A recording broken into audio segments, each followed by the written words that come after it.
Oi pessoal, hoje a nossa videoaula é sobre a denúncia. Denúncia ou queixa-crime. O que vem a ser isso? Denúncia ou queixa-crime. É a inicial do processo criminal.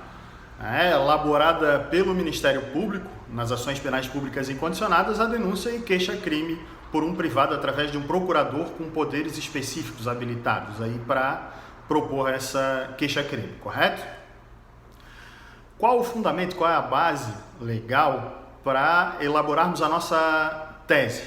A nossa tese de denúncia está fundamentada no artigo 41 do Código de Processo Penal. Vou fazer a leitura aqui para a gente. Artigo 41.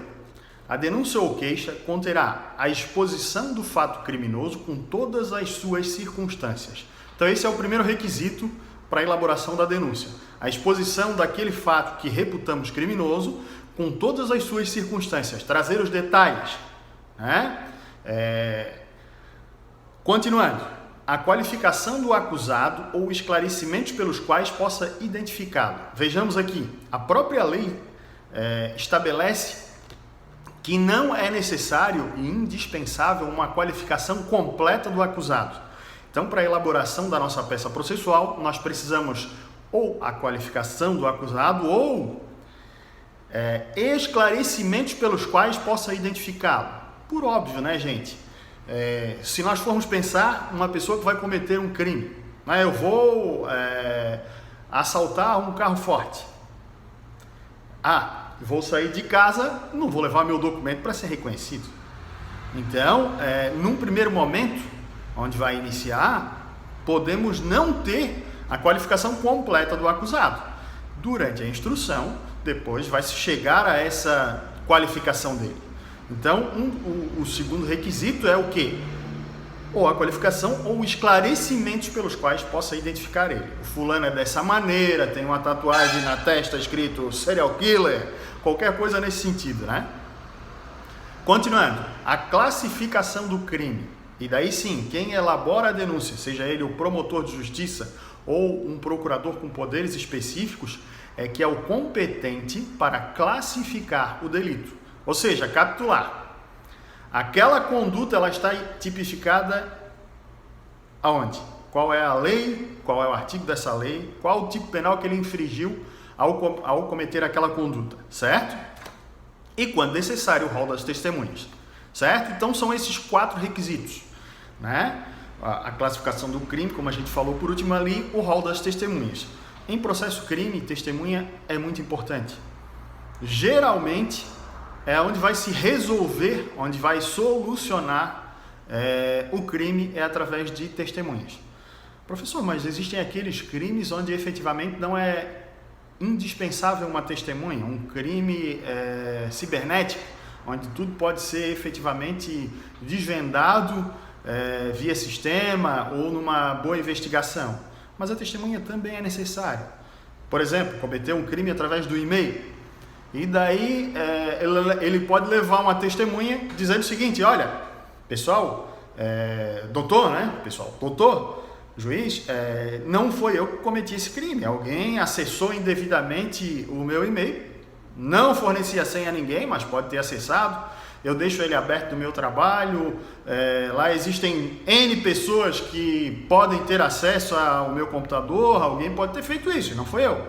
Isso vai ser provado através de testemunha. Então, sempre a testemunha vai existir em processo criminal. Advogo já há 20 anos e ainda não vi um processo crime sem testemunhas. Pode até desistir de ouvir as testemunhas, mas vão ser arroladas, né? Aqui é o momento, então, para que nós possamos arrolar as nossas testemunhas, certo? Então, esses são os 4 requisitos elencados ali no artigo 41 do Código de Processo Penal. E para melhor explicar a nossa tese, eu vou agora nesse roteirinho.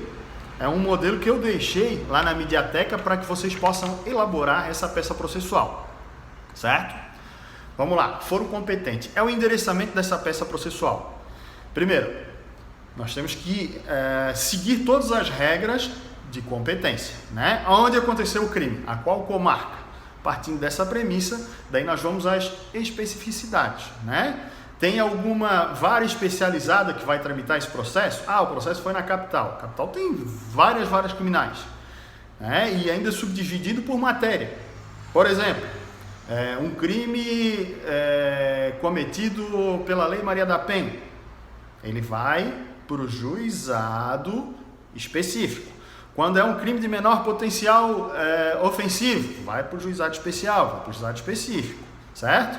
É um crime comum, vai para uma das varas criminais. É um crime doloso contra a vida, vai para a vara do tribunal do júri.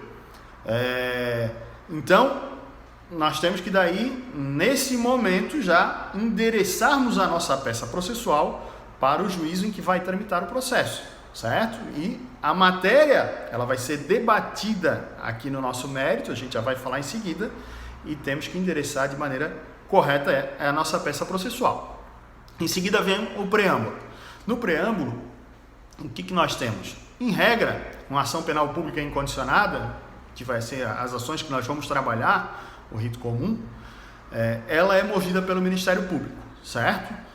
Professor, não tem outra maneira de mover uma ação penal pública incondicionada? Sim, através de uma queixa-crime, na desídia do Ministério Público, dentro do prazo legal, deixar de oferecer, por exemplo, né? Através de um procurador habilitado, pode ser oferecida uma queixa-crime subsidiária da denúncia, mas a regra é que a denúncia ou a peça inicial é oferecida pelo Ministério Público. Então, nessa peça processual, aqui no nosso roteiro, nós temos o Ministério Público do Estado de Santa Catarina, né? Onde a gente vai trabalhar por seu promotor de justiça que oficia perante esse digníssimo juízo, no exercício de suas atividades com base no inquérito policial em anexo, nos termos do artigo 41 do Código de Processo Penal. Cobro isso, gente, fundamento jurídico para a elaboração da peça processual. Tem que ter na peça. É o artigo 41 que a gente acabou de ler. Do CPP, vem a presença de Vossa Excelência oferecer o quê? Denúncia. Ou uma queixa-crime. Os requisitos são os mesmos. Aí, por óbvio, se fosse uma queixa-crime, né, não seria o Ministério Público quem iria oferecer. É um procurador com poderes específicos, certo? Contra quem? Quem é a pessoa denunciada? Quem efetivamente infringiu a norma, cometeu um crime. O nome do denunciado, a qualificação que nós temos, lembrando que um dos requisitos do artigo 41 é a qualificação ou esclarecimentos pelos quais possa ser identificado. Então, eu não necessariamente preciso ter a qualificação completa dele. Os dados existentes na tese eu vou preencher na minha peça processual. Correto? Vamos lá.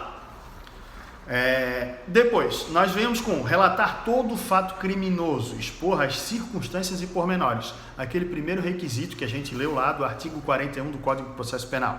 Certo? O que a gente vai fazer aqui? Vamos ler. Conforme inquérito policial anexo, no dia tal, por volta de tal horário, em tal local, o modus operandi, o que vem a ser esse modus operandi? O que ele fez, quais foram as condutas perpetradas por ele que ensejaram na elaboração dessa denúncia ou queixa-crime, certo? Enfim, todos os detalhes relevantes que possam esclarecer, narrar aquilo que é suficiente. Tudo que é em excesso também é prejudicial. Por quê? Porque durante a instrução processual, o promotor de justiça, no caso da denúncia, ou o querelante, no caso de uma queixa-crime, ele vai ter que comprovar aqueles fatos ali narrados para que saia uma sentença favorável à tese dele, à versão dele. Então, tudo aquilo que eu inventar, tudo aquilo que eu inserir a mais, dificilmente vou conseguir provar, não vai ser provado. Então, narrar os fatos efetivamente como aconteceram, trazendo riqueza de detalhes para uma realidade fática que depois tem que ser comprovada, certo? Em seguida, classificação do crime, o outro requisito do artigo 41, descrever o tipo penal em curso, ou seja, assim agindo, o denunciado cometeu o crime previsto no artigo tal, certo? Em seguida, pedidos e requerimentos. Isso posto, requer essa promotoria de justiça, seja, aí vem aquela diferença, pedidos e requerimentos. Qual a diferença entre pedidos e requerimentos? Pedido é o foco daquela peça processual, é o objetivo dela, certo? É o direito material. Eu vou pedir o quê? Uma condenação, uma pronúncia, E requerimento é tudo que é processual. Por exemplo, vamos lá. Seja recebida a presente denúncia, é um requerimento. Seja processado o acusado, requerimento. Sendo citado para responder o processo em todos os seus termos, requerimento. Designando-se audiência de instrução e julgamento, requerimento, tudo processual. Bem como ouvidas as testemunhas abaixo elencadas, requerimento. E ao final, condenando ele nas penas cabíveis, por óbvio, dependendo do crime que nós vamos denunciar. Nós estamos trabalhando com um crime comum, um tráfico, um roubo. Eu vou pedir o que na minha denúncia? A condenação, certo? Então é o pedido. E se porventura eu for trabalhar com um crime de homicídio, né, onde ele é complexo, ele não vai ser julgado pelo juiz togado, e sim pelo tribunal do júri. Então o que eu vou pedir na minha denúncia? Vou pedir, entre parênteses aqui, que seja pronunciado, certo? Nos modos do artigo 403 do CPP, submetendo ele então a julgamento pelo tribunal do júri. Então meu pedido aqui vai depender do que eu vou elaborar, de qual tipo penal que eu vou trabalhar na minha peça processual, certo? E por óbvio, o meu endereçamento também vai ser direcionado conforme essa classificação do crime. Né? Tem varas específicas, né? Na capital, como a gente havia falado, são várias varas, diferentemente de uma vara do interior, onde é a comarca com vara única. Então é tudo para a mesma, facilita aqui o endereçamento, né? Em seguida, a finalização, gente. Local e data. Prazo para oferecimento da denúncia. O prazo para oferecimento da denúncia vai depender se o réu é preso ou solto. Artigo 46 do Código de Processo Penal nos diz o seguinte: em caso de réu preso, 5 dias. Em caso de réu solto, 15 dias. A partir de quando que eu vou contar esse prazo? Eu vou contar esse prazo a partir do momento em que o promotor recebeu o caderno processual. Por quê? Porque pode ter acontecido o crime no final de semana e o promotor titular daquela vara vai receber esse processo só no meio da semana ou em outro dia. Então é a partir do momento em que ele recebeu o caderno processual. Recebendo o caderno processual, inicia a contagem de prazo, certo? E como funciona a contagem de prazo no Código de Processo Penal? Exclui o primeiro, inclui o último dias corridos. Então vamos lá. Vamos fazer o exemplo aqui de 5 dias, até para facilitar a nossa vida, né? Sempre exclui o primeiro, inclui o último, dias corridos. Vamos dizer que o promotor, na data de hoje, uma segunda-feira, por exemplo, recebe o caderno indiciário. Então, exclui o primeiro. Ele recebeu na segunda, excluiu o primeiro. Eu começo a contar de que dia? Da terça. Então, nós temos terça, quarta, quinta, sexta, sábado. O meu prazo é segunda-feira, certo? Inclui o último. Se, por exemplo, ele recebeu numa quinta-feira, exclui o primeiro, eu vou começar a contar sexta, sábado, domingo, segunda, terça-feira é meu prazo, certo? Dias corridos. Então, se iniciar no final de semana, por exemplo, recebeu na sexta-feira, exclui o primeiro, eu vou começar a contar da segunda. Segunda, terça, quarta, quinta, sexta. Esse é meu prazo, certo? Se iniciar ou terminar no final de semana, automaticamente a contagem vai se iniciar ou terminar na segunda-feira, certo? Então a contagem de prazo é dessa maneira. E por último, nós temos o quê? O rol das testemunhas. Aqui é a oportunidade onde o Ministério Público tem para arrolar as testemunhas, certo? Então ele vai arrolar essas testemunhas no rito comum, até 8 por crime.